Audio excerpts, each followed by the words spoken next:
All right, let's jump right into it. If you want to introduce yourself real quick. It's me, AP the Angel, photographer based in New York City, among other things. Radio stuff, podcast, creative direction. Born and raised in Chicago. Been here for 8 years and I'm never leaving. That's what's up. What part of Chicago are you originally from? I'm from Hyde Park. Okay, that's what's up. Yeah, just talking about like being from New York, I feel like just in the past year, and I mean like I know you've been working for a while, but like I feel like you've really become like, you know, like one of New York City's like resident photographers almost, you know, like capture like real big moments in the city, especially, you know, like during quarantine, like there's a whole bunch of bullshit that was going on. So what advantages do you see, you know, becoming like a street photographer, and like kind of just walk me through like your inspiration behind that? Street photography is like probably the best type of photography because like it's all natural, it's just moments, and like a lot of my favorite photographers throughout history are people I enjoy, like a Vivian Meyer. They like these are people who always have their camera on them, but like throughout being a street photographer, I've seen like countless moments where it's just like you can't recreate this moment. Like this is a moment in somebody's life that might be very significant, and like I'm just kind of just observing and seeing this moment in real time in my life, but I just happen to have a camera as well and I can document it. Live music can be hard too, but most of the time they're doing the same shit. They're gonna, you know, you're gonna walk this way, hype the crowd up, unless it's like Travis Scott and this nigga's jumping off the balcony and shit. Type shit, yeah. But yeah, it's not a controlled environment and you don't know what you're gonna get. So it's like it hones your mind and like, yo, make sure you're paying attention to what you're seeing and make sure you're enjoying like these moments. That's dope. I mean, I guess like a follow-up to that is like, you know, what type of message do you really try to capture when, you know, I feel like, you know, street photography, you can take a lot of things, a lot of moments, but in terms of like taking portraits of someone, you know, like a person, what type of message do you try to like get across when you're taking pictures? It depends on if I'm doing something conceptual or not. Like I'm not a huge portrait photographer, but when I am taking portraits, like my main thing is like light and shadows. Like I try to make it look like a painting, like type light, like, and like I love to focus on the eyes. Like I think the eyes tell like a really big story, and like beyond photography, just in life, like you can tell by somebody's eyes if they're tired, if they're sad, if they're happy. Like the eyes are like a portal to the soul. So like in my portrait photography, like I'm always trying to get that look, like where you can see I don't even know how to explain the look, but it's just the look in the eyes, and I'm like, wow, like that's just very rich to me in terms, it just feels like I'm connecting to like the person I'm shooting, and rather than just being like, oh, this is just a picture. Like I want some kind of connection between me and the subject. I don't like to call a person a subject, but yeah, no, I see what you're saying. I mean, eyes are really like the window to the soul, you know. So like exactly what you're saying. You know, like you can really capture like a person's like story just from a picture. Like if you really like focus on like, you know, their eyes, like their facial expressions and stuff like that. So I think that's a really dope concept. I just in your Instagram, I noticed that you transitioned from like doing mostly like black and white shoots to like all types, you know. Like I think some of your like recent pictures have been like super vibrant. Like kind of just walk me through that like creative process of choosing your editing style like over just like the past year. Well, if we keep it at 100, I just did not know how to edit in color, and like I was just really bad at color for like the last 3 years. So like this has been like a long process. People like, it took a long time for me to find like what I like in terms of like color. It was like 4 years. I'm like, and I'm not gonna say that's why I always shot in black and white, but I think black and white, there's no distractions. It's like the story. There's no colors popping out. Like it's literally just, I think it does not distract the viewer when it's in black and white. Also, black and white is, if you can get all the perfect points in black, white, and then the neutrals, it just hits a little bit harder. Like there are like certain like techniques to like a black and white, and there are certain techniques to a color that's gonna bring the viewer in a little bit more, where it could be like just a regular picture of like a car, but if you get the colors right and the shadows right, it's gonna attract the eye more. Like there's a science behind it in terms of everything, especially with the color red. Like red is like automatically like catch your attention. You see a red car, like it's like, oh, even in the Matrix, from the red dress, and Neo's like, oh, and he's like, were you paying attention or were you looking at the girl in the red dress? Yeah. So like, I mean, it depends on like when I'm shooting, but certain times like I'm looking for a certain color. So like if I'm like shooting for a couple of weeks, I'm like, oh, I'm looking for red, yellows, and blues. So I'll just focus on like literally those colors. Okay. And then just like fine tune them however I want them. But it just took a long time. You just got to work at it because, I mean, I'm telling you, 4 years and I finally found my admiration and love for color, and like it takes a lot of time, like, and then you start to want to go and find these colors. Like it's just like, oh, I want to shoot something that's like pastel pink today, but where the fuck am I gonna find that? So yeah, I guess my only inspiration, it just depends on how I'm feeling. Like I don't know, some days I'm feeling like I want to shoot in color, some days I'm feeling like I'm black and white.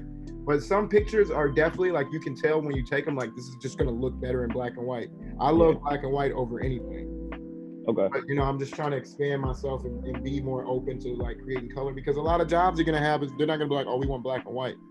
There's only like a couple of photographers in the world who can just pull up like, yo, it's going to be black and white. And be like, there's only one. There's only one I know, and his name is Steve Sweatpants. Like that's the only guy I pull up like it's black and white. Nigga, that's what you're getting, because I'm that guy. And then like Jason Peterson, like black and white. But other than that, you know, that's what it is. No, it's dope. I mean, it's dope that you've been able to like expand, you know, like your technique. You know, you like you said, 4 years, you've really been working at it. So I feel like it's really like a scavenger hunt when you're saying like, oh, I'm looking for the colors, like specifically, like, and that's, I mean, that's a cool concept. So yeah, like you said, you've been doing photography for a while. I know this year was big for you as far as like, you know, growing your brand and growing your following. What do you think was like your favorite shoot of the year so far? My favorite shot this year, probably the half court shot, niggas. What's up? I'm just kidding. I would probably say like I was in this photo contest for New York Nico. The picture it's on my wall right here. It's like a little person walking in the shadow. I think that's my favorite picture I took this year, because it, in terms of like how things connect in life, it opened up a lot of opportunities from that picture. I met a lot of people, and then a lot of good things happened, and then like eventually like that picture led me to getting the New York Mag cover. That picture holds a lot of weight in my heart, because it just, one picture can really change your life, like in a good way. And this helped donate a lot of money to Black Lives Matter and a bunch of charities, Henry Street settlement here in New York.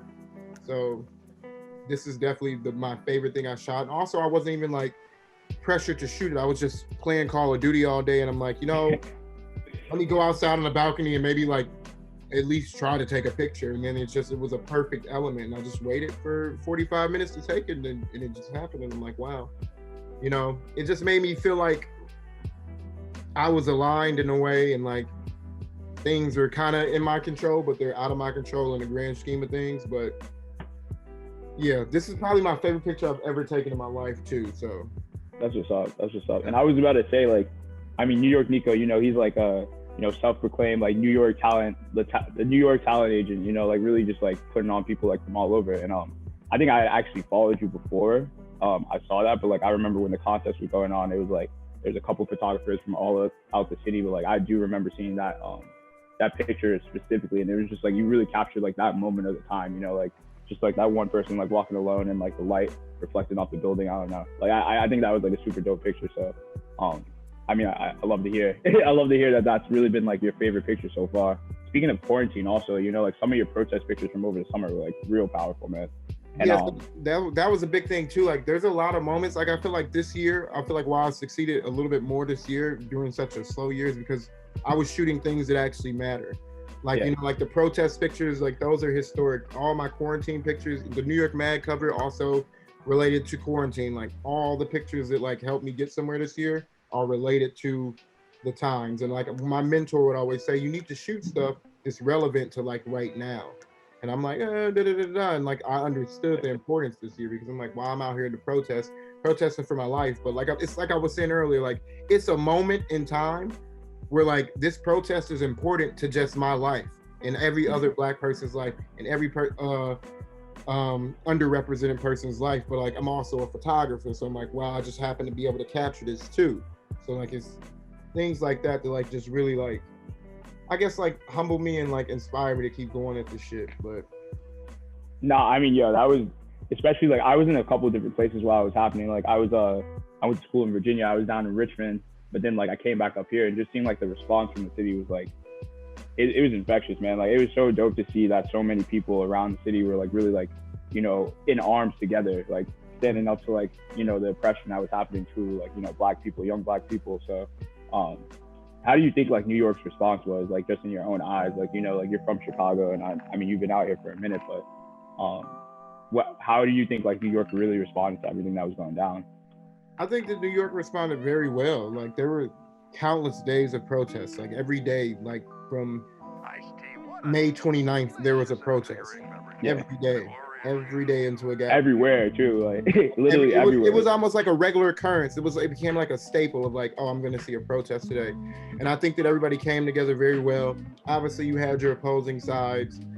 But just everybody showed up, and like that was beautiful, because like usually it's like, oh, cop kills unarmed black teen, da da da. We go out for a week and we forget about it. But like this year, it was just like, no, we are applying pressure every day. Here, yeah. So I mean, I just feel like we were a little bit more heard this year. So I think New York reacted very well to it. And then, you know, along with coronavirus, like our numbers remained low. So it was very good to see that people were responsible when they were going to these protests and all that. It makes me happy to see so many people, so many of my white friends, white allies as we call them, come out and just like ride for me. Like that's like, wow, I really like appreciate that. Yeah, definitely. And I think that was definitely something that I, you know, appreciated. At first, like, I know it was a little annoying, you know, having like a few of your white friends be like, oh, like, how are you doing right now? Like, and I'm like, all right, like, come on, dog, come on, like, obviously I'm not doing well, like, but I think it was dope, you know, like, to see them actually get out there, like, protest, and like, I mean, not just white people, just everyone in general, and like, really like make a difference. But yeah, no, that's dope. I also like noticed another thing about like your earlier prints was you had like a big focus in music, you know, live music events. I know that's like a really hard thing to shoot, really get that like one moment of like an artist. But just in like another like realm, like what do you think were some of your favorite like music projects of this year? There's a lot of fire music. I mean, 21 Savage in Metro Boomin, like that was hard. Like that shit was crazy. Like, I was so mad that I couldn't be somewhere where it was just so many people just getting hype. Yeah. Like I think it was this year. Tom Mission, Yusef Days dropped that shit. That shit was, I think that's my number one of this year, to be honest, because like that shit is just a masterpiece. Obviously, they got snubbed on the Grammy nods, but whatever. Yeah. That Weekend project that came out, After Hours, come on. That shit was a masterpiece. But I mean, it's the Weekend, so obviously, it was a lot of good music, man. But if I had to pick one to listen to for like the next month only, it's Tom Mission, Yusef Days. Yeah. Easily. That's just that feel good music right there. That vibe, like I like when you said like I like editing, like even when like, you know, I'm editing some articles, like I'll put on like a K-Tronada track, like just like instrumental type shit where you could really like vibe, like dance to it. So what does like the next year really look like for you? Like I know we already get the fuck out the crib, but by now, you know, like just give us like a little insight like what you've been cooking up, like what you're working on for next year. I got a lot of shit I'm doing. Like I said, I'm on a podcast right now called No Look Pass. It's about basketball. So I think we're gonna expand in that. And we're also pitching, like, we went on a road trip this year. During like I think it was June, but like right after like the crazy protests in Brooklyn. We recorded like content for like 11 days in an RV. So we're trying to pitch that right now to certain networks. So if that goes well, that might be a large project next year. Other than that, at a time like this, I'm just kind of like appreciating every day and thanking God I'm alive, continuing shooting street. A lot of people sit here and bullshit, but I'm gonna keep it 100. I just don't know. And I honestly think that's a better answer, you know, like, cause like this year has just shown everybody that nothing's promised, you know, like the next day is not even promised. So, nah, that's what's up. And like, I mean, like you said, like even getting like that New Yorker magazine, like, you know, being able to raise like a lot of money, like for Black Lives Matter movement, just in this past year though, like I think like next year really gonna pan out for you. So I'm excited to see what you're working on. I'm also like, I have an alias name, it's Glock Martin. So I'm working on a tape right now called White Niggas. And it's basic. It's not like it's gonna be a fire ass tape. I've been spit some bars, but it's mainly like all I'm trying to do is cause controversy and get sued. So the whole thing is like, yo, we get sued and we get some fucking like heat on it, and maybe it pops off. And maybe it pop off. It's just more of a troll, but I'm trying to have it be like, oh, I would still bump this in the whip type shit. So I'm working on that shit this winter, and we'll see what happens with that. Like on some Zach Fox shit. Like he be making music, like I know he want that shit to pop, but like he just be saying stupid shit. Like yeah, basically on some Zach Fox shit. That is exactly what it's gonna be like. That's what's up. So that's my hidden project. When kids are like, oh, what else do you do? Like that's we're gonna see next year. I'm trying to just get crazy, but like I know it's gonna come. Like I just don't see it yet. I gotta like see what happens after the new year. Well, we do after party radio here, so like, you know, we get like some like live performances. So if Glock Martin needs to pull up to a performance, you know, like we can set that up. Yeah, I'm there. As long as y'all got drink. Oh, come on. I was about to ask you if you want to take a shot right now, but it's a little early, so. Hell yeah, hold up. Come on. Nah, you good.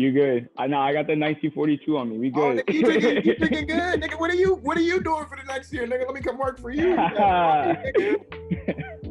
Come on. Cheers. I'm gonna take out the bottle. I ain't got a cup. Hey, nigga, I'm not a fancy nigga.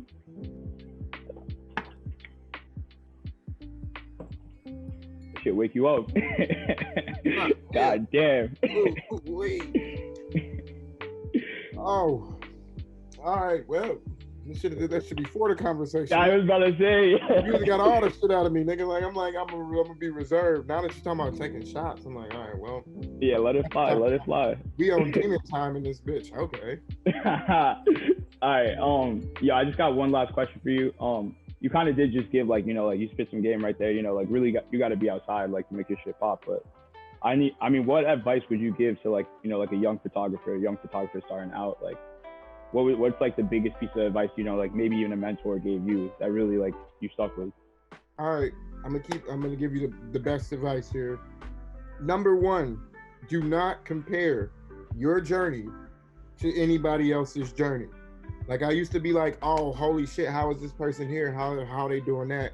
When I was like mad young, and I'm like, bro, that doesn't matter. Like there's enough flowers for everybody. Everybody gonna eat. But the problem is like you comparing your journey to this other person's journey. Like that's when it's your time, God gonna do it, yo. Like when you're ready, you gonna get there. But to get there, you have to focus on your journey alone.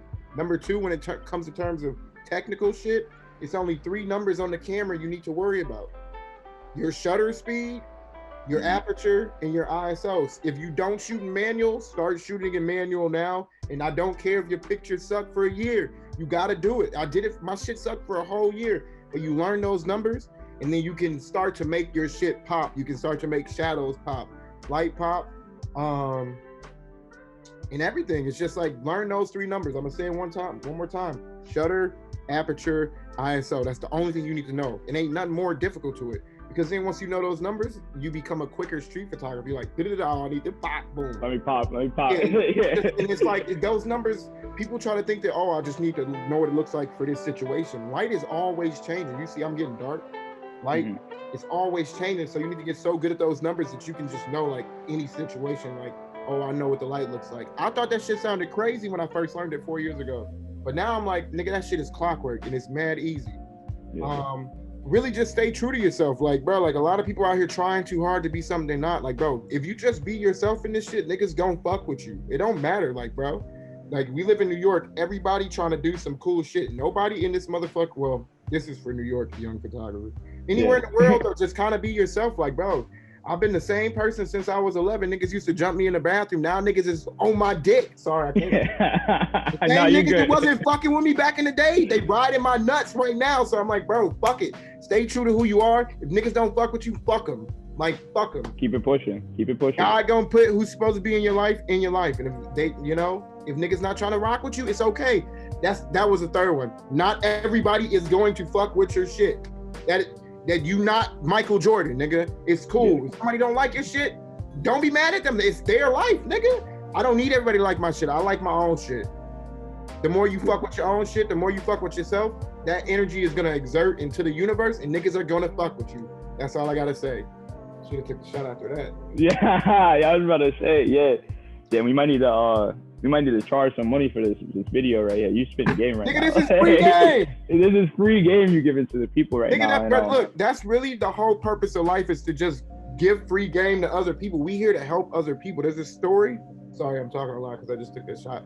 My grandma used to tell me a story about this mountain, and you climb the mountain, you go one level up, but to get to the next level, you got to go back down and bring somebody up to this level. So on, and then you make it to the top. and you realize it ain't really shit at the top, but to help the other people get back from the bottom to the top. That's the whole purpose of life, is just giving other people free game. Like, I don't give a shit. I mean, people ask, the only thing I'm not giving no free game on is niggas like, oh, what camera do you use, nigga? It don't matter what camera I use, nigga. Yeah. What camera do you use? I use a Sony A7R III, but it's like, bro, you can use any camera. Yeah. And you go get good. You just gotta learn them 3 numbers. But I don't know. I mean, I think that's all the game like you could possibly give right there. Like, and I mean, I just want to say thank you for sitting down for this interview. I really appreciate it. And I'm Jalen Carr, co-founder of After Party, sitting down with AP the Angel, New York City's resident photographer. I appreciate you for having me. Thank y'all very much. Tune in, AP the Angel on Instagram, aptheangel.com if you're trying to check out my work somewhere else. Shout out Street Dreams Magazine, No Look Past. Check us out on the podcast. I could plug a bunch of shit, but I'm not gonna do that. Plug it. Yo, Glock Martin. Yo, Glock Martin, tape drop in 2021. Nigga, tap in, so I'm going up. Might have the white niggas, come on. White niggas, bro. Nigga, it's gonna pop off the title. It's just gonna pop. We got hella producers in this bitch. Shout out my nigga Sammy Lamata. Shout out all my niggas, Chris. Nigga, it's too many niggas to shout out. Thank you for having me, nigga. Nah, I appreciate it, bro.